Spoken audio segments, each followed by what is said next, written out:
Thank you for downloading this episode of the Nerdball Podcast. I'm your host, Lorenzo Melcher, recording in my beautiful basement studio, if that's what you can call it, sitting next to our sump pump, which probably sounds like someone's peeing for the entire episode. But hey, it's raining here. There's a lot of rain. Sump pump's working hard. I'm glad it's working. We're not flooded out. So, as always, like I say, thanks to all of you for liking, sharing, subscribing, downloading to this podcast. Watching the YouTubes, so check that out. Search the Nerdball Podcast on YouTube. If you want to hit us up on email, the nerdballpodcast@gmail.com. If you'd like to be on an episode or have an idea for someone to be on the episode or on an episode of the Nerdball Podcast, shoot me an email. Shoot us an email. I like to do the illusion when I say us, like there's a bigger thing happening here, but it's really just me and sitting here doing everything. So, but anyway, I appreciate all of you always for like I said, doing all that, sharing the podcast. That's a big way to get the podcast out there. So thank you for always doing that. Not really much else to say, other than I hope you enjoy this episode. It was a great episode. Someone I wanted to talk to for a long time.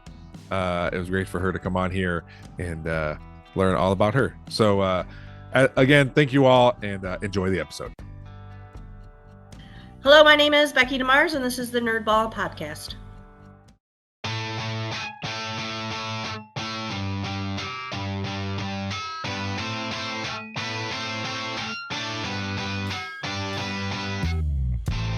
This is the Nerdball Podcast with Lorenzo Melcher. Perfect, Beckie. Thanks for coming on my podcast today. Hey, glad to be here. I feel like you were almost forced to do it, not by me, by all your adoring fans. That's right. Don't take things to social media. Bad things could happen. That worked out in my favor. I think a tiny percent of you wanted people to say yes, do it. That's what I'm going to think. So I'm going to go with that. You have very nice artwork behind you too. Your head is framed by this artwork. Yes. Yeah. Pop it, paint it. White House. Pop it, paint it. Yeah, in White House. Okay. All right. We go there often. It's good times. All right. Good team bonding place. We've taken the soccer team there quite a few times. Oh, okay. All right. Nice. That's good to know. We actually have a tournament next weekend, and the schedule came out, and I asked for no Friday games, and the schedule came out, so we have a 1:00, a 2:15, and then nothing. And it's Mansfield, so we got a hotel, so we have a long night of team bonding. So I'm looking forward to it. So yeah. You need taco, nacho, goat, cheese, pizza, whatever that card game is. Oh, okay, yeah, You need that. Okay, I'll have to get that. Yeah, because the coaches that we were all talking like, all right, is there a banquet or like a little room we can rent, a conference room that we can, get pizzas and play games and that kind of stuff. So I'll have to find that one. Thank you. Mm-hmm.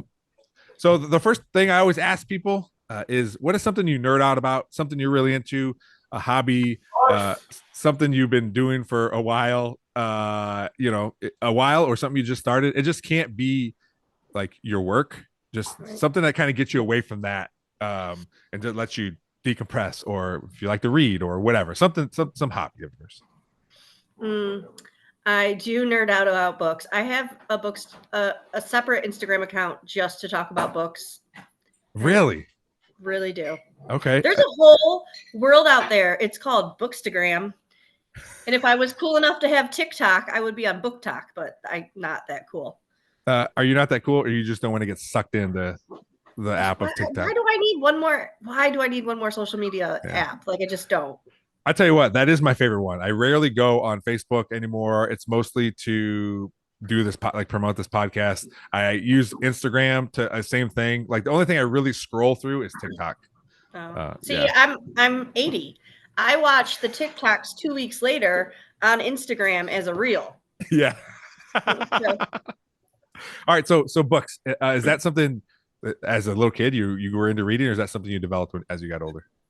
No, I did. I loved reading when I was little. I remember I have like a specific memory of being in social studies class in junior high and reading my Christopher Pike book or R.L. Stein or whoever he was, book in the desk, and I was reading it during class. Did you ever get in trouble for reading when you weren't supposed to be? 100%. She always caught me. And then I stopped for a while, and it wasn't until Harry Potter It was Thanksgiving, and I was hiding from my family in my niece's bedroom, and I found her Harry Potter book. And I read that Harry Potter book, like I just stayed hidden. And and then that's as an adult, I was probably like 20-ish. Okay. That's when I like fell in love with reading, was with Harry Potter. So I was going to ask you, but you clarified it. Were you hiding to read the book, but you were just hiding and you happened to find the book? Initially just hiding from my family on Thanksgiving. Okay. And then I found the book. Yeah.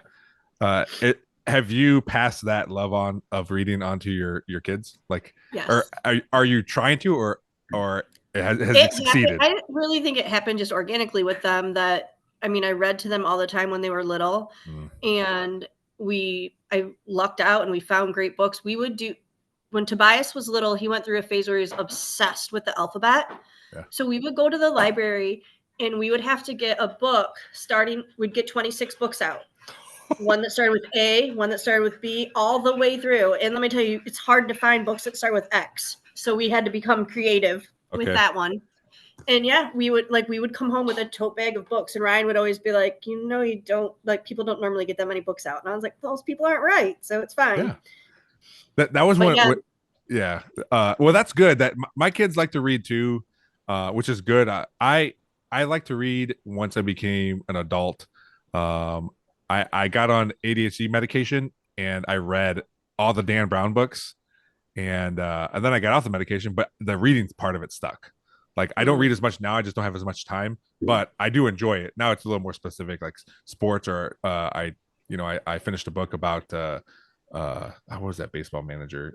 Joe Madden. I finished a book about him, so that kind of stuff. But it's good. I enjoy that my kids learn how to, or that are like reading, because it's one of those quiet things, like, just go read a little bit, please, and not be on your iPad for a little bit, Well, my daughter will read anything. Like, I'll hand her a book and she's like, yep, this looks good, and she'll devour it.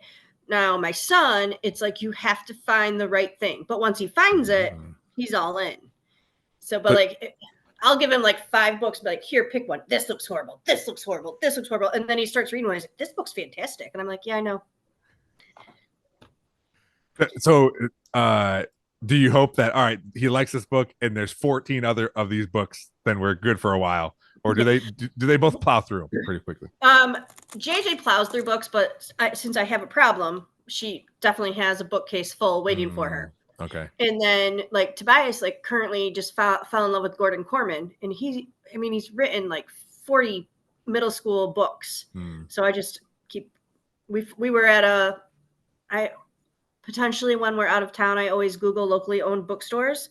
Oh. And so when we were in Cocoa Beach with the softball team, I took him to the bookstore down there, and they have a kids use section. And I found like 5 Gordon Corman books for like $2.99 each. And I was like, and we will get these.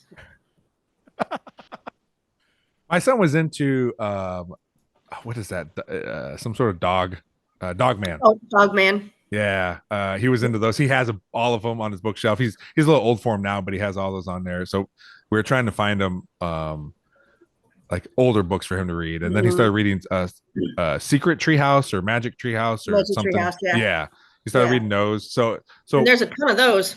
Yeah. I just got to get him back to it. He used to read right before bed, like in his bed, and he doesn't do it as much anymore. So I got to try to like push that a little bit. But he says he reads at school, which I believe. He doesn't. He's not a huge liar, so I believe that he does. I would just like to see him read a little bit. But what grade is he? He's in 6th grade. Oh, Percy Jackson. You got to introduce him to Percy Jackson. Okay, all right. Because once he falls in love with that, because he will. There's like 5 books in the first series, and the second series has 5 books that are bigger, and then there's another series. Keep him busy. So what are you reading right now? What am I reading right now? I am reading Chloe Leese. What is it called? Better Hate Than Never. It's a contemporary romance, but she's a really cool author. She's the author herself is neurodivergent.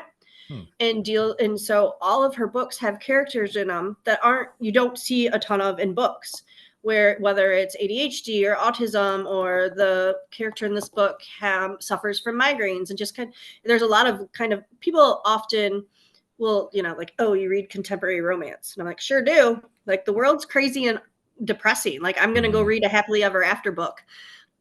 But her books are really cool because they have that whole aspect of, real life, of anxiety or whatever it is that so many people deal with. But it's kind of neat to see a character like, oh, like I suffer from migraines, and like that's not something that's in books often. So I really enjoy her books. Have you ever thought about writing? Oh, I'm no good with words. No. Okay. I would just Yeah. That's why, like, I love to get on Twitter and read all the witty stuff people say, and I'm like, yeah, that's what I would say if I was good with words. and they're so and sometimes it's 5 words and it's like Yeah. that was perfect. Yep. How does that happen? Yep. It's my favorite, like during a big sports moment or something crazy happens in a game. Hold on, let me get on Twitter. I got to see what the smart people of the internet are saying. That's the only time I'm on Twitter is when one of my teams is playing, and I just want to see like what people are saying. That's other than that, I don't use it very much. But yes, it's Twitter is it's like all the other social medias you can do that kind of stuff, but for whatever reason, Twitter is the best at just these quick, hilarious, poignant things that you're like, well, yeah, this is why I have this thing. Yep. Mm-hmm. Well, good. I have a friend who every time she comes on, and we're actually planning to do like a tiny spin-off podcast. And I don't know who's in the room, so I'm not going to say exactly what it is, but it is romance books, but like really adult romance books. Mm-hmm. And she's like super into those. Some are very, very weird. Yes. And there was one about basically this woman fell in love with the door in her apartment, and it was like the door like talked to her, like it was a sentient door. And it is not a very long book, if you imagine, but it is full of crazy wild things, and I am not in that realm. But I don't the only reason I bring it up is because I don't know if you ever went down that road at all, or you're like, nah, I'm good, I don't need that. No, there are like sub genres in romance that are like I didn't even know existed. Like you can Google in like like romance, but then you can put in all of like these random things, like whether it be like werewolf and witches, and there's like a whole genre of them. Or if you just want to read about hockey players in contemporary romance, there's a whole genre of it. It's bizarre to me. Well, if you think of it, it's out there somewhere. It is. Yeah, that's funny. All right, so I know when you're not sitting around reading, you are either coaching something or watching something be coached. Yes. And has that been your whole life ever since you can remember? You're either playing sports, coaching sports, watching it. So when I think when it started when I was 7, like literally my mom would just drop me off at the Boys and Girls Club. I grew up in East Toledo, and there was the East Side Boys and Girls Club, and my mom would pick me up, or I would get home from school, and then she would just drop me off at the Boys and Girls Club, and that's where I spent, every day. Yeah. Maybe they were closed on Sunday, I don't know, but I spent every day there, and I didn't like to swim, so I was either in the games room playing pool, or I was in the gym, shooting baskets or whatever it was, and so I started playing sports then, and then I was never very athletic. Like I wasn't a great athlete. I did okay as a runner. You don't need a ton of Athleticism. yeah, to run, yeah, I always loved it. And then as soon as I think when I was 18, when a lot of my friends went away to college and I stayed home, I was like, so I just started coaching. I went to St. Thomas for junior high, which was a small Catholic school in East Toledo. And Ed Holland had been coaching there forever. And he let me coach with him. I was his assistant coach for a few years. And it was like learning from it was like this, basketball god that I was learning from. And he was just a great guy. And I got to be his assistant for a few years. And then I got to become a head coach there. And I coached, one of the girls that I coached a couple of years, she was a bridesmaid in my wedding. Like, it's just the most, like, it was a great thing. And then I just, my brothers were athletes and I went to all their games, and I lived in the bleachers at Cardinal Stritch for years. I was always there, whether it be football, soccer, basketball. I was at Stritch cheering on all those kids for years. And then, then I met Ryan, and he was pretty involved in the sports world. And so it just switched over from Stritch to Perrysburg. Yeah. That's awesome. It's I've always been super involved in sports, and my son has like taken it to the next level. And I think because he has so much access to anything from his phone, like he can look at all kinds of stuff. I was at the Mud Hens game on Tuesday, and me and my boss took our staff out to a game, and I took a picture because we had really good seats and I took a picture to send my son, and the Ohio State receiver in Jigba, his brother plays on the Pirates AAA team. So I took it, sent it to him, and my son immediately was like, "Hey, is that someone's? I think Paul Skeens' team?" And I had no idea who that was, and I googled it, and my son knew that Skeens was the number one draft pick in the MLB draft, and he knew that he played on the AAA team. I was like, oh my, I would have never known that. But he loves sports, and I don't care if my kids never played sports, fine. I'm not going to force him to play sports, but he does, and he's into it. And same thing for you. Like you're into it, they're into it, and you were into it at a young one age. One of my kids is into it. My other child will tell you point blank, I do not like athletics. Okay. That is his go-to line. I do not like athletics. Athletics. Mm-hmm. All right. What he's well, he's still at the age where he has to go, but yeah, he does. He had a voucher book for Christmas with like all these different things, like pick the dinner spot, this, or like just different things, like you can earn the iPad or earn iPad time without earning it, like different things. And one of them is stay home from a sport. Like I think he's got like 4. Stay home from a sporting event. He's like, he got to that page. He's like, yes, the best page of this voucher book. That's fun. I have like it's a series of pictures. Whenever we go to sporting events, I take a picture of him, and it's like him facing the wrong way, him not looking at the game, him at the wrong diamond, him reading a book, him with markers, and they're always titled Tobias Loves Sports.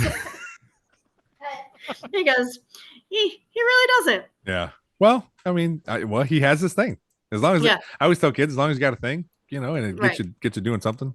And so he writes comic books like it's his job. Oh, nice. Yeah. Okay. So I mean, he's creative. Like that's him. Like JJ's my athlete, and Tobias he's just JJ's creative too. I won't.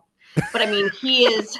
She just walked in the door. I know. I could tell. But I mean, he's got this whole comic book series that he's been writing his whole 4th grade year. That he takes it in. The teacher reads it first to approve it, and then the kids read it. It's in it's got a slot in this classroom library. That's awesome. Well, what's the name of it? That put you on the spot. Object Smackdown. So all the characters are like objects, like a wrench or a hammer or an eraser. It's based off a YouTube show. I don't. All right. That's all right. You could have him on your podcast, and he nerds out on things. Nice. All right. Yeah, that was great. So you grew up in East Toledo. You went to what was elementary or junior high you went to? St. Thomas. St. Thomas. I went there I went to Eastside Central for grade school, and then I went to St. Thomas for junior high. St. Thomas at CYO sports. Mm-hmm. We were orange and black. We were the Spartans. Okay. I went to Our Lady of Lourdes. Okay. And we were the Lions. And a lot of people, it's funny. I meet a lot of people who know, like growing up, I'm like, no one knows what the school I go to. There's 200 kids in my entire school, kindergarten, 8th grade. But as I tell people about these things, they're like, yeah, I actually interviewed someone for a job at the Metro Parks who was the maintenance guy at my school when I was there. Nice. It was really cool. But I really did you enjoy your time at St. Thomas? Now I will tell you, coming in as a 7th grader there was weird.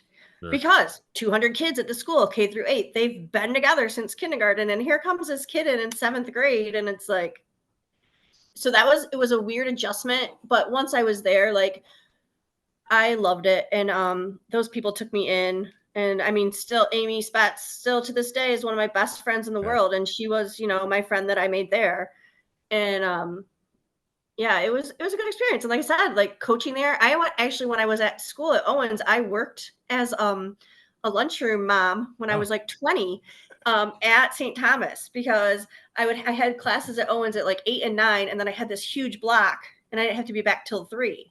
So I would go to St. Thomas, and I would work in the lunchroom and on the playground, and then I would go back to school, and I got a free lunch because it was the lunches there were the grandmas made them. Yeah. So it was really good lunch. I had a free lunch every day, hung out with these kids, and then I started coaching them. Oh yeah. That's cool. I always we had hot lunch Mondays, Wednesdays, and Fridays. Those are the only days we could buy lunch, and you had to purchase the whole month. And sometimes my mom would send me with lunch thinking I had hot lunch, and I'd get there and I didn't have a slip. And I'm like, so I got to get a peanut butter and jelly sandwich and a milk. Cool. Thanks, Bob. That would have been my kids in a situation like that.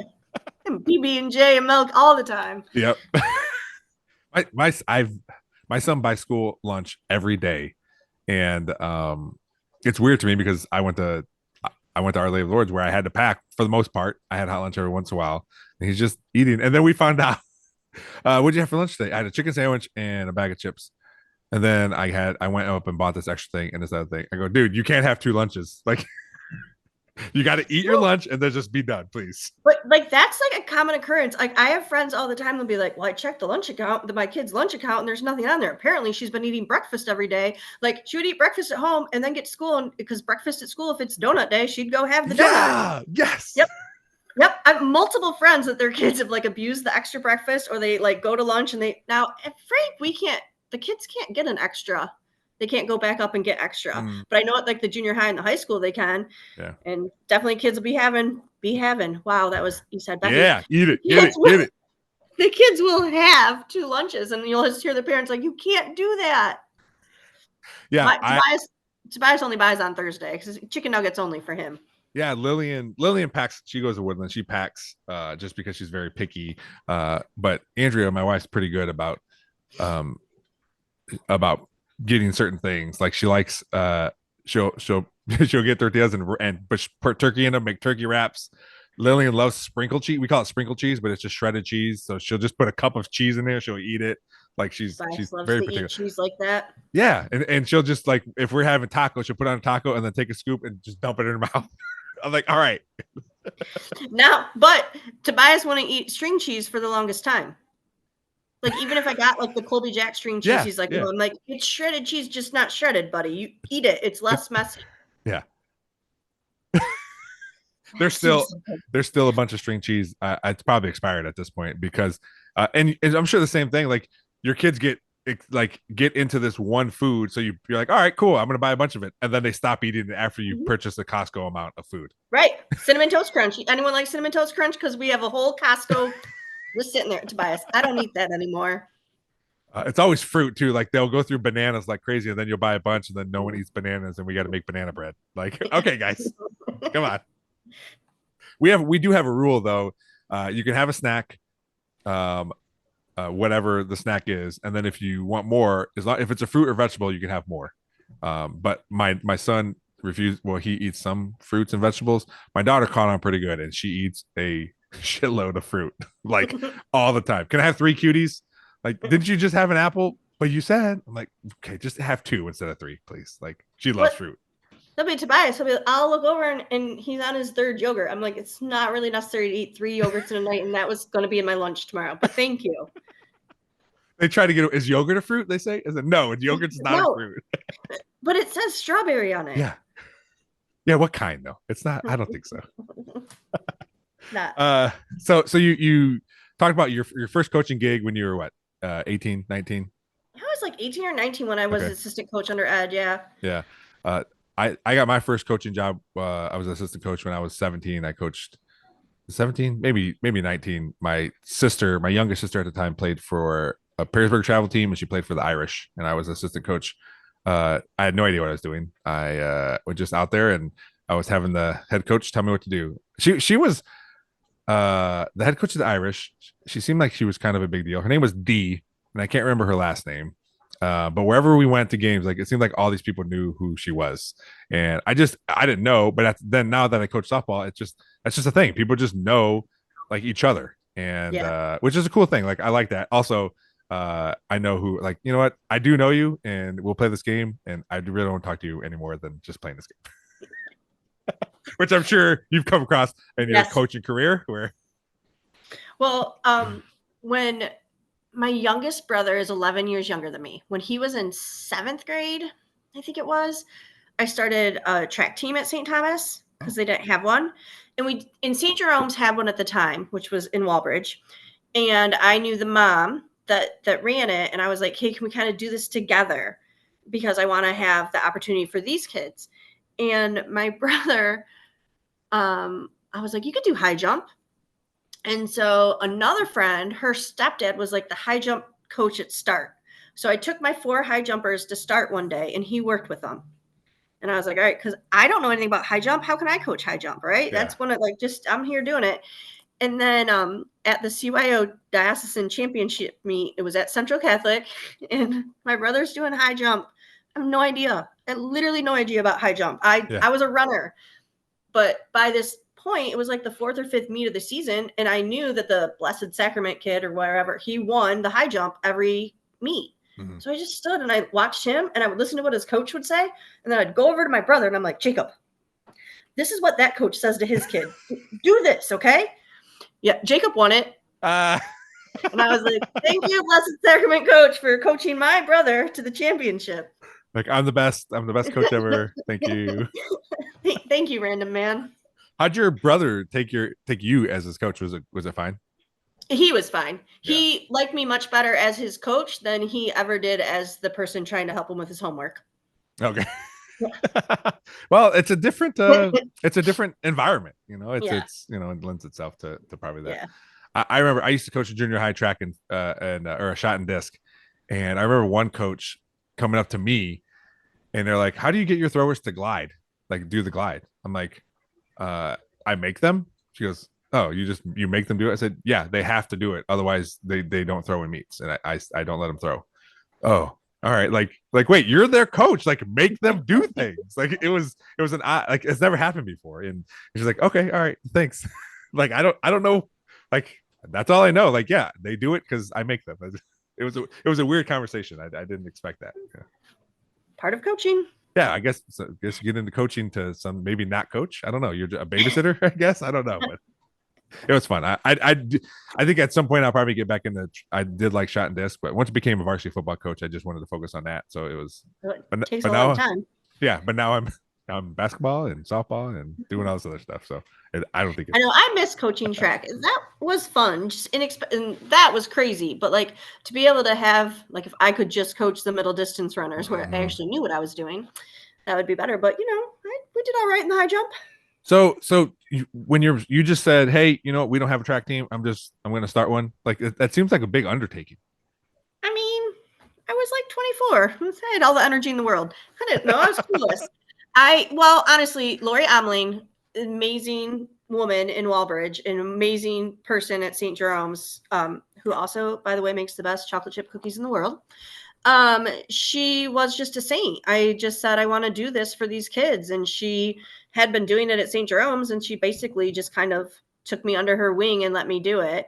And I only did it for like 2 years because I think then that 3rd year I got a different job and I just didn't have the time to do it. But it was really fun. And that was actually, there was a girl that the 2nd year that came from Sacred Heart and ran, and she called me Coach Beckie, and she was the first kid to ever call me Coach Beckie because all the St. Thomas kids knew me. Like they had been calling me Beckie forever. I had worked there. They knew me. Like no one, I went to Stritch games and they saw me there because their older brothers and sisters played or whatever it was. So that girl from Sacred Heart was the first one to call me Coach Beckie, and I was like, oh, you'll always be my favorite. But yeah, it was, I mean, Lori made it very easy for me. Without her, there's no way I could have done it. But yeah, it was a fun experience. And it doesn't matter like what sport you coach. When you are with an experienced coach, you pick up things too. And they're like, you know what, next season, I'm going to do that. Or when I go back, if you're somewhere else, when I go back, I'm going to do this thing, or I really liked how they ran that practice or whatever. And, I've been coaching for such a long time. Like I still like always find things. And, like I love watching, I like basketball for that reason, because I have 3 different coaches I can watch: freshman, JV, varsity, and like everything's a little bit the same because it's all Perrysburg, right? But they do it a little bit different, and I like how that is, because I can learn like, all right, well, some girls like this and some girls don't like this, or just different schemes and how they do things during the game and all that kind of stuff. It's a fun way for me to learn new things. Oh, I'm all about like using your resources. We say at school to the kids all the time, use your resources. But like for me, when I coached junior jackets, even when JJ her 3rd grade year was COVID, that was a fun basketball season. I'm sure. Yeah. Those poor kids had to play like teams from the Y that were just like 5'8", knocked out, like back and up threes. And I'm like, we are learning how to dribble over here. But fourth grade, when it was back to real basketball, and like I text the JV players, text the varsity players who wants to come to practice. Yeah. And I brought them to practice, or I'd bring Demars to practice, and I was like, run this part, and use your resources. And I love to, even for softball, like I was told Ryan, I said, you're going to be my assistant coach. And he's like, what? And I was like, oh, you're there, buddy. Here's my assistant. But like, I love it when he can actually make it, because everything I've learned about softball, I basically learned from him, but he's way up here and I am way down, like rec league coach, but I love learning from him. And there are times when I'm coaching third and I'll say something, I'm like, that is exactly what he would say in this situation. I know it. And I kind of chuckle to myself, but I'm like, if I'm going to say something, I want to see what he's saying. He knows what he's doing. But I like to learn from them. And you're right, because going to those games, all three of them are different. They coaching different coaching styles, but kind of the same. Yeah. Basketball. So I just finished up my second season, and I'm glad I got into it. It's so much fun. I've never coached I've coached freshmen, I've coached girls, but like it's such a small group. Like the freshman girls, there's 8 to 11 girls depending on the day, and it's last year was hard because I was new. I didn't know the plays as well. I'm figuring it out. I'm coming late sometimes because of work, like all these things. And it was a little, and then that team in general was just a little more difficult with the girls that were on the team. This year, like it just felt different. When I would show up late because of work, like I'd walk in, they're like, Melcher, like it was like this welcoming feeling, and it was cool. And I was like, okay, it's they make me learn, they make me like work to coach them, which I really enjoy. Because I become a better coach when I have to like do all these things, and and then I see that they listen to me, and then it translates because we had a good season. So all these things, like basketball is such a different sport to coach, even basketball in general, but girls basketball is such different than what I'm used to, because I've coached football for 14 years, and so it was a cool thing to add. Now if you ask my wife, it's probably not cool because I'm gone now, but but it's a cool thing, and I enjoy that my kids go sometimes. Even though sometimes they're like Tobias, where they're not really paying attention, but it is cool to that part of it too. Yeah, Tobias. I was at the boys volleyball game the other day, and I'm like, boys volleyball, like Ethan and Zach Gray, two of like his basically like big brothers to him, and he's like, I'm not watching. I'm like, these are your friends. So he goes in the coach's office. I had to take JJ to basketball practice. I looked at Zach and Ethan's mom, and I said, I'm just leaving him here. I took JJ to basketball practice, came back. That kid had no idea. He just was there. I could have left him there. Sure. Well, you almost forgot him at the banquet. So yeah. Okay. I've remembered him. Almost. I said almost. One time at the junior high, leaving Jillian's basketball game because he was in the hallway, not actually watching the games. Jillian and I got all the way to the car, and I started the car, and then I looked at her and was like, oh my gosh, Tobias. And then I went back in and I got him. Hey, but you remembered. Right. Like I didn't put the car in drive. I just turned it on. Okay. All right. Well, you need he's too quiet. You need If he watched the games with us, I would remember him. He's never where we are. At the banquet, he sat down the hallway. He wasn't even in the room except to get cake and ice cream, or cake and lemonade. Your children have such unique names. Where did they come from? So JJ, which she will tell you now that there are lots of Jillians. But I'm like, yes, but your first name is actually Jillian Joe, so you win. I was trying for something different. Like, not that Beckie's a totally popular name, but when I went to the Boys and Girls Club, there was another girl my age named Beckie that was always there, always with me.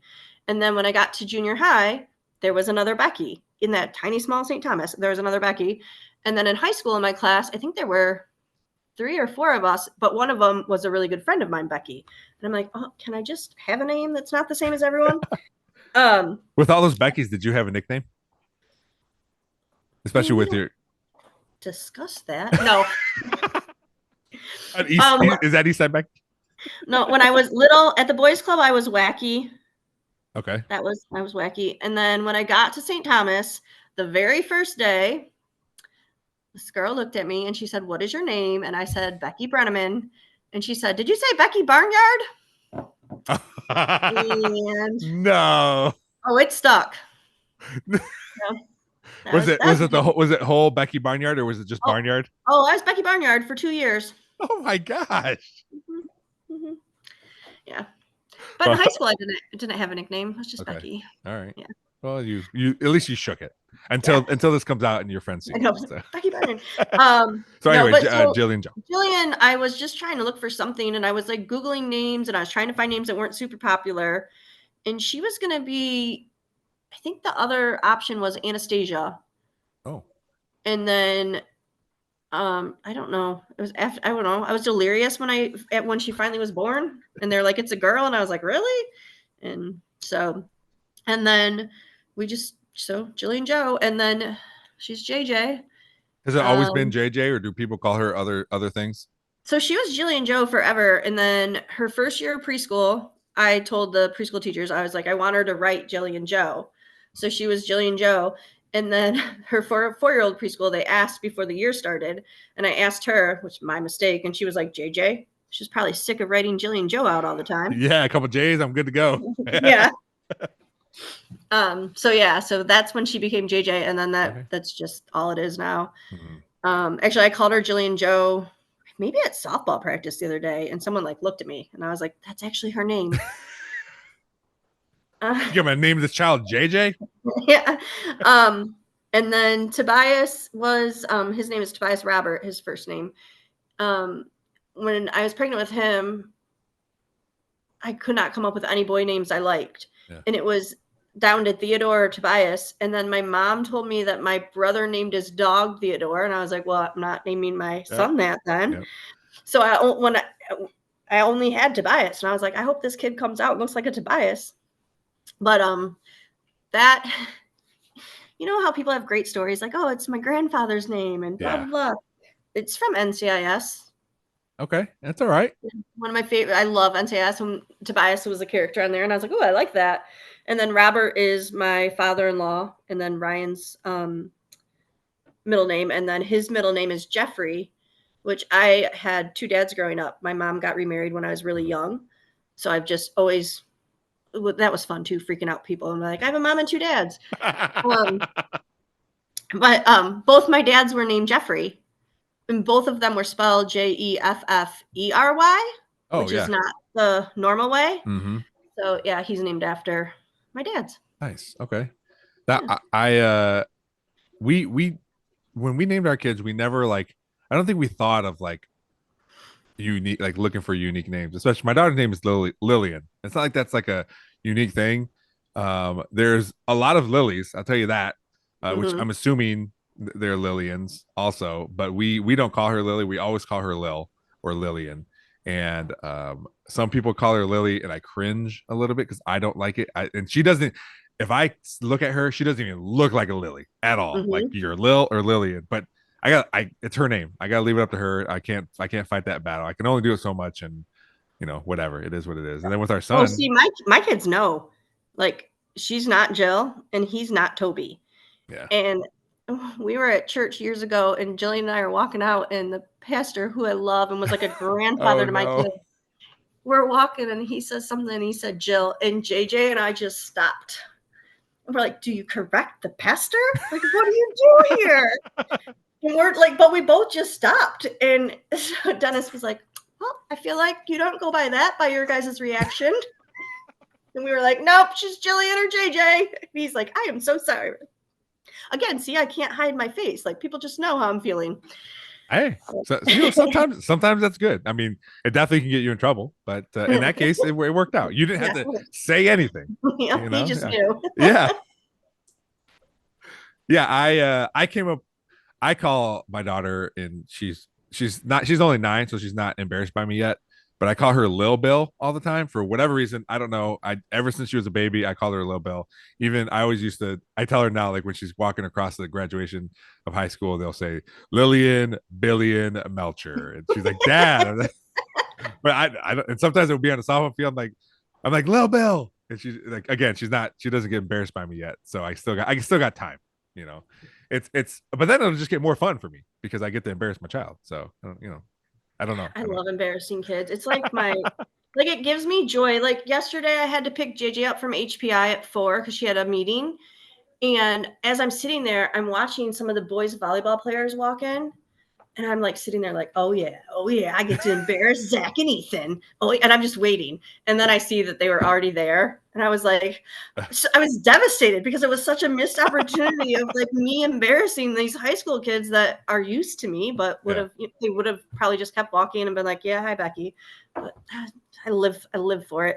Well, just over the weekend, the softball clinic, you're out there singing, dancing around, and and even some of those like Abby Mall. I've coached her for 3 different seasons now growing up, and she it takes her about 14 hours to wake up. And I even talked to her dad, and when she went in after you were saying what you were saying, Mark turns to me and goes, "She woke up like an hour ago." I'm like, "Yeah, it's going over well." So every morning, I see her every morning because I have to stand at the front doors waiting for a certain bus, and it's the door she comes in. So every morning I see her, and every morning I'm like, Abby, hey! And you can just see her like, this woman. And there are like a few of them at Frank that like who the one boy, 4th grade boy, his older sister is on my softball team. So when I see him, I'm like, hey. And then today I said his full name. He's like, you don't know my middle name. I got on my phone. I was like, need to know Oliver's middle name. So now I know his middle name. Oh, beautiful. Use Abby's, your resources. Right. Abby's great though every morning. And she's to the point now where she like knows I'm going to hug her. So she just stands there and she's like, takes it like, and I'll be like, all right, go make it a great day, Abby. And zero expression. Yes. It's fantastic. Some of those girls, like Abby, when she does when I can get her to like crack or do something, I feel so like excited because it seems like just something that doesn't happen very often. Yep. I know that. Those are like the best athletes when you can get something out of them, like a smile or a joke or like some energy. Because they're just. I have one girl, and I was like, what did I tell her the other day? I was like, I don't think you've talked yet this winter. Like she's just so quiet, and I want something from her. And she got excited about something. I'm like, yeah, all right, let's do this. We had Saturday morning practices at 8:30, and Abby was never ready. I couldn't get gym time, and that was the gym time I could get. So I got to take it where we can. That's horrible. I know. It's the volleyball team just scooping it up at the Heights Community Center. There's like an adult volleyball league that plays. So, but Jill told me that they could have that new gym. She could have pickleball in there from open to start open to close every day. Like that's how badly the pickleball people want in. Yeah. And I was like, listen, you pickleball people need to calm down. This is where my daughter plays basketball. It's her practice spot. I don't want to drive to Skyway for basketball. I love using the Heights. Jill's awesome to work with, and I know several of the board members, but I really like going there. Not to the point where Jill's probably talking me into becoming a board member. So we'll see. Which is awesome, and they do great things. And so that's like when we grow out of clothes, or if we get hand-me-downs from other people, which like people give us like brand new ski coats, and I'm like, well, I'm taking this to the Heights. Yeah. And I take what I can there and do what I can there. And I'm always like, what do you need, Jill? What can I do? Do you need crayons? Do you need markers? Like, do you need books for your library? Like, what do we need? Because then if JJ's basketball team's practicing there, I can put out something like, this is what they need. Like, we practice here. Let's help them out. Yeah. And Lillian's baton coach, Andrea Whiting, does that. Like, we'll do like around Thanksgiving, we'll donate food. Hey, they're doing this other coat drive, or they're doing this or that. And she'll put it out because she's there 2 times a week. So. My device just comes creeping in. Like, what are you doing, Mom? Oh man. So let me see. I make notes. I started doing so when I was podcasting at first, I did some in person, and I would take notes just so I can kind of write what the episode's about. And then I stopped doing it when someone's like, what are you writing down? And then I learned like, oh, people are kind of like focusing on what I'm writing right now. But then I went back to it during Zoom because it's not as noticeable. But people have lost their train of thought when I'm like writing something down. I'm like, oh wait, I forgot what I was talking about. But I have to do it. Look, I can lose my train of thought anytime. Do what you need to do. What do you think? What's your your favorite thing to coach? Favorite sport? It's always my and favorite. it has nothing to do with the girls or the team or the boys or whatever. It's just the sport itself. I love basketball. Basketball will always be my favorite sport. It was my first love. Like, it was the first thing I fell in love with watching. I remember watching Bobby Hurley as a freshman and thinking, this guy's incredible. I love the way he plays basketball. And that's why I'm a Duke fan. People are always like, why do you like Duke? Well, if you would have watched Bobby Hurley play when he was a freshman, you'd be a Duke fan too. And I love it. Also, it's indoors, so that's a bonus. But I just love basketball. And I mean, it's sad because I'm done coaching basketball. So, I also love softball. But I mean, there's just so many things. And I like my one brother, Pete, we always called him the golden child. And he's just a great kid. And really, we call him the golden child, but he is. Of the five of us, he is a great, great kid. And so how you have people like that maybe, and so if you get a compliment from him, you like hold on to it. Like, that kid complimented me, and I'll never forget him coming to a game. It was at Zoo, and we beat Zoo by like a basket. And it was one of those games, one of those CYO games at the end. And it's like timeout, timeout. All these things are happening and all this stuff is happening. And we won, I think, by a basket. And after the game, he said, that was so cool. You totally outcoached that, 45-year-old dad who was living vicariously through his daughter. And like, I will never forget that. And it's such a happy memory, like associated with like coaching that sport. And I don't know, basketball is just it's because there's never a second to stop, you're constantly like thinking and watching, and there's so much. I don't like, there's sometimes I'll watch a coach and doesn't have an assistant coach. And I was like, how are you doing that? Like, you need someone there to be like, hey, did you notice that girl only goes left? No, I didn't, because I was watching 75 other things. That's what I picked up from watching Ryan, and when he was, when he helps Sims out, because I don't know enough football. It's like, all right, I get to play, I signal in, and then I watch my dudes, and then when they come off, I talk to them. Every once in a while, Dirk says, hey, what do you think we should do here? We all kind of talk during the game. But basketball, I don't know. At first, I didn't know what to look for because I never coached it before. I just knew how to look at it as a spectator. But watching Ryan and watching Ross, like, all right, okay, well, what's Ryan writing down? Because I notice he's always writing stuff down. Right. So what's he writing down? What are they telling Sims when he's up and about? And then I started talking to Mike this season, like, all right, what do you want me to look for? And then I just started saying things like I forget what game, who we were playing, but I said, hey, Mike, we got to double on the inbound pass, we have to make number 11 dribble because she can't. So then he yelled it like, hey, double team her, make her get the ball, and like all these things. And then just like football, when they take advice, when the head coach takes advice, it's like, all right, I feel confident. Like, I know what I'm doing now, and it just makes me want to do more, because basketball is like, you're right. If there's no assistant coach, how do you, it's hard to do. It's hard to do. Right. And even like there, at least sometimes at softball, and like I'll come home and I'll ask Ryan, but obviously he can't be at PABSC all the time because he's got a softball team he's got to coach. But so like I'll come home and I'll say, okay, this is the situation that happened, and I'll explain it or whatever. And I'm like, this is what I said. And he's like, that's right. I'm like, okay. And he's like, stop doubting yourself. Like, you understand the sport. And I was like, I do understand the sport, but like, I just feel like I'm years behind, like there's so much for me to learn when it comes to softball.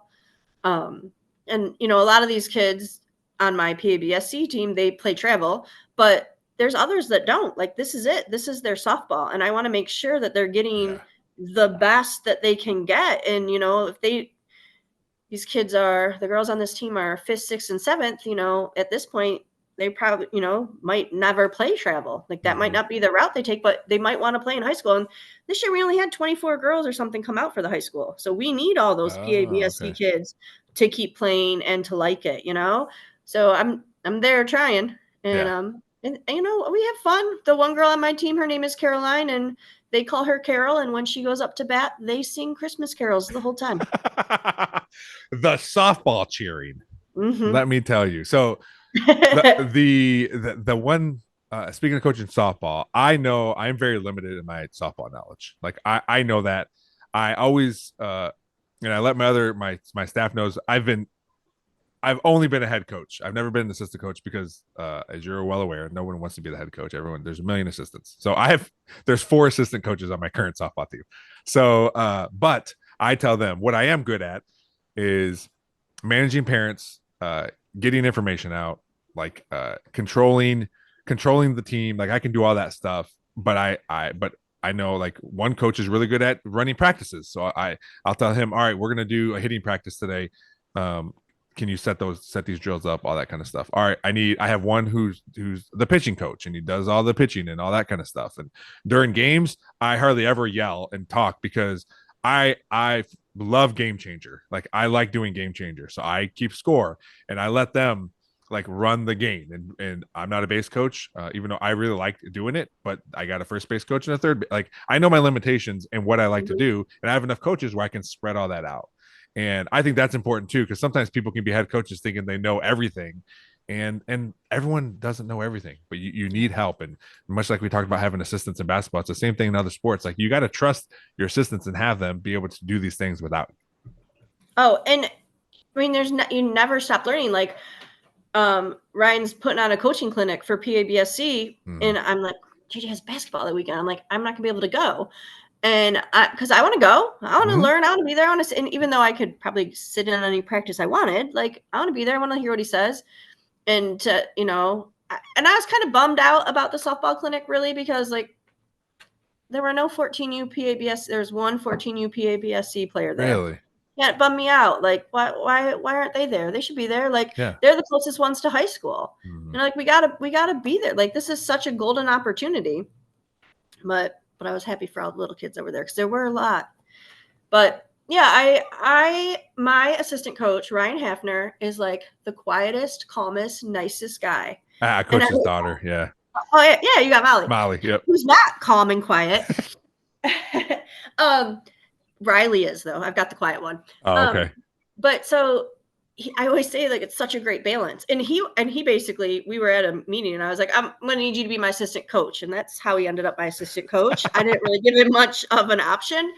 But he's such a great balance too. Like because he's so like I can at large do something and he will pull them aside one by one and kind of talk to them. And he's so good with the girls. And because it is a delicate balance too, like finding the right person. Like if you get an assistant coach who doesn't buy into your system or the way you do things and just kind of bulldozes, like that's not a happy coaching staff. And Ryan's he's great. I really lucked out with him because he's like the girls listen and appreciate. And he at the end of the games, like sometimes I'll be annoyed. I'm like, listen, But I mean, I always give them their compliments and everything too. But then I'll be like, Coach Ryan. And then he'll be like, you guys. And he has like the best thing to say. And I'm like, yeah, what he said. You should go first. That's why I made a point in the fall to basically say I had all the coaches and I'm like, all right, we're gonna coach this team like there isn't a head coach. Like I'm team manager or whatever it is, but I want the girls to understand we can all tell them what to do, we can all show them things, we all everything, because there's enough of us out here where I think it's important that the girls know that they can go to anybody. And, it's worked out for us, that I think the girls are learning. And I think we're like a BC team. But it's they're still having fun. And that's what the most that I want is like, hey, let's just have fun. And sometimes I'm really laid back and I switch girls, which I'm doing less of, but I switch girls pretty liberally to make sure girls are, if you played infield one inning and 2 innings, I'm going to put you in the outfield. It's 10U, but the other coach is like, all right, well at 10U we should probably start developing players at certain positions. Those coaches are wrong. Well, not and not necessarily like one position, but for us, we have outfielders and infielders, and it helps us at least with practice to run those things a little bit better. But we still have like if you're an infielder. For the most part, you play all infielders. Now, the girl playing second, she's playing second because she can't make a throw from third. But they all still do the same drills and all that kind of stuff. And that's where I come in. Like, hey, we're still developing softball players more than position players. But in order for us to still succeed and do well, and in our league games, people still move around And I told parents, hey, when we have tournaments, we are going to have girls in certain positions, and this is just how it's going to be because this is our best way to win these games, especially for tournaments. But there's plenty of league games where girls can be in those other positions.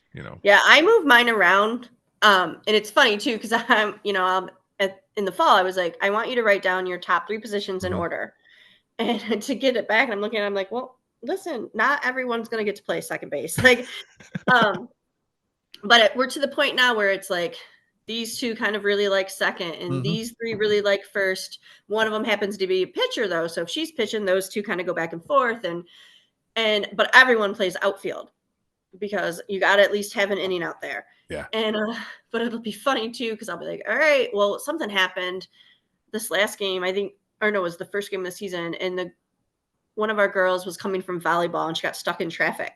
And so I wrote the first inning knowing she would be the one on the bench. Well, the second inning, I had her in the game. And so I looked at it and I was like, oh, she's not here yet, you guys.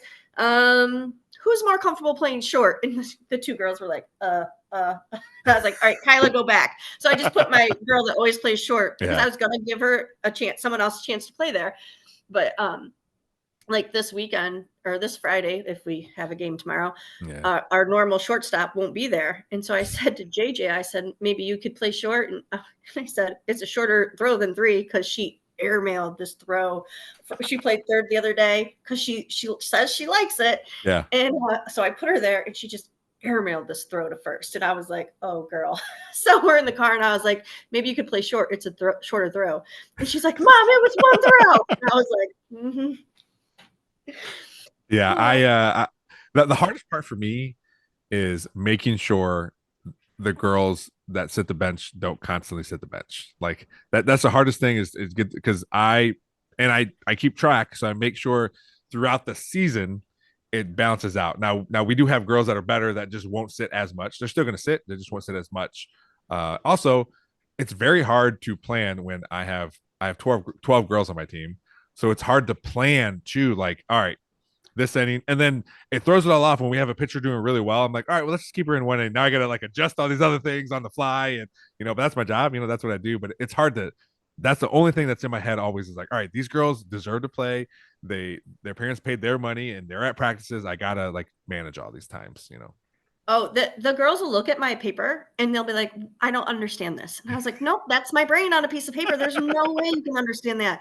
And JJ will be like, why are there stars here? And I was like, well, because Heidi's coming from volleyball. So I have her sitting the first inning, but I have her playing the second inning. But if she's not here, we're going to do this. And that's what those are. She's like, I don't understand. I'm like, my brain does, but I do the same thing.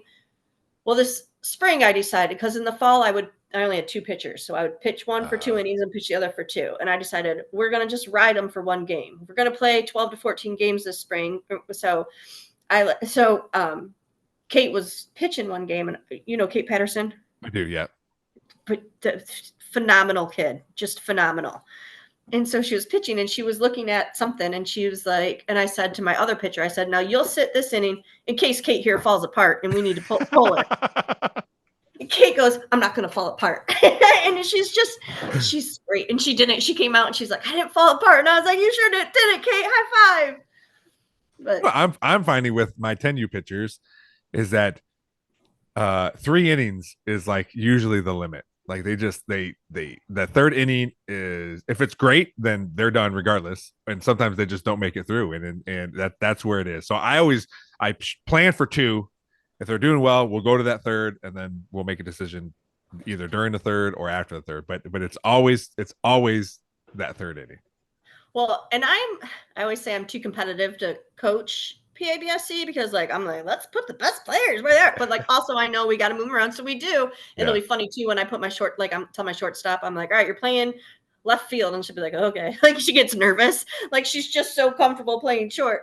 But the first game of the season, we were winning, and then we had 4 errors in 1 inning, and I was like, I can't handle this. So I just scratched out my lineup, and I was like, nope, I'm putting people at strong places. I was like, JJ, gear up, you're catching. And it was so funny because at the softball clinic on Saturday, we were talking about the game, and I was like, well, we kind of let our pitcher down. She was having a great day. And the catcher that was in, she's like, I couldn't stop a ball. I was like, you couldn't, but that's okay. It's okay, sweetie. I was like, we hadn't played a game since the spring or fall. You are fine. Everything will come together. Yeah. Yeah. That's it. Sounds like you have a really good relationship with them, which is you have to have that. Like it's one of the most, for me, that's when, no matter what I'm coaching, especially football, like I need to have a good relationship with my tight ends that I coach, because that's, if that's not there, then it don't matter what, I could be the best tight end coach in the world, it doesn't matter, because they're not going to trust me or believe me. So I think that's important. It sounds like you do a great job of that. So yeah, I lucked out too, and I love this. I really, really love this team, and I'm like, oh, because so many of them will stay 12U next year. yes. And I'm like, oh, that's heartbreaking. I'm gonna, like, this team is so much fun, and they're such a Yeah. good group. And even my two quiet, well, I guess I have three super quiet kids. You can see them, even as quiet as they are, kind of being a part of it. And I love it. And I'm like, man, this team is gonna go straight in half next year. But just it might have been like Monday. One of the girls that I coached at St. Thomas texted me, and it was some like off the wall reason. And I had this moment of, in 20 years, these girls could be texting me Yeah. with an off the wall like comment, And like, when I coached those kids at St. Thomas years ago, we used to go to all the St. Thomas games. Like, we would have a schedule of, okay, when do the 7th grade boys play? When do the 8th grade boys play? When do the 7th grade girls play? And we would go to all of them. Like, the CYO refs knew us. Like, when we would walk in, they'd be like, oh God, you guys again. Oh, because we were loud and we had signs. I mean, we were obnoxious. But so we Tootsie Roll, you know that song Tootsie Roll? Yeah. Yeah, so that was one song that was on the radio all the time. And so every once in a while, Lindsay will just text me, and she's like, Tootsie Roll was on today. I thought of you. And like, that'll be like the random text I get for him, and I love it. And I'm just like, wow, these kids in 20 years, they could be like, hey, Becky, just heard a Christmas carol. Thought about how we sung Christmas carols when Caroline was up, like whatever. Yeah. That'd be great. That's my favorite part, just getting calls or texts, or if I need something. I was putting together a football recruiting video, and I texted one of my old players, and like right away he's like, yep, just let me know when. I'll help you out. I'll do this, do that, whatever. So it is fun, and I that's my favorite part of coaching. It's just being able to talk to them and having those relationships. Well, Becky, as much fun as we be having, I told you it'd be an hour, so I don't want to take up any more of your time. Greg, I gotta go read my book. Yeah, I do really appreciate this. It was awesome to talk to you. I always say it's like these conversations I have with people that I like barely know are my most fun, because I know you enough where I can joke with you or make fun of you or dive deep into something, but I don't. But then I learn all the time. So it was a great episode. I do appreciate you coming on here and letting everyone hear your story. All right. It was easy. I can come back again. Yes, for sure. Yeah, we can. I could talk. I could talk to you all day. Like, you're very fun, and again, just someone I can chat with. And some people make me nervous. Like, when I first introduce myself to them, you're one of those people, because you are a big personality, and I can be that way too, but not when I'm trying to introduce myself to people. So like it was a little nerve-wracking, but because we texted, I think we even texted like last year something about softball and stuff too. And probably. So yeah, so it was fun to get to know you more, and definitely be back on again sometime. So thank you. Hey, thanks for having me. Thanks again to my guest Beckie Demars for coming on the podcast, talking about growing up in East Toledo, coaching, and more coaching. We talked about basketball, softball, her children, names, books, all kinds of stuff. So thanks again to Beckie for coming on here. It was great episode. Thanks to all of you for liking, sharing, subscribing, listening to this podcast. Search YouTube to see the videos. Search the Nerdball Podcast there. Search on all social medias. We're everywhere. TikTok even. So check those out. Let me know what you think. Give them a like, and we'll continue growing this podcast. So yeah, that's all I got to say. So as always, thanks to Real JP Multimedia, Cuttlefish Graphics, Perrysburg Junior High STEM Lab, and Big Daddy Graphics for always helping out the podcast. Thanks for listening. We'll see you. That was weird. Thanks for listening. We'll see you next time.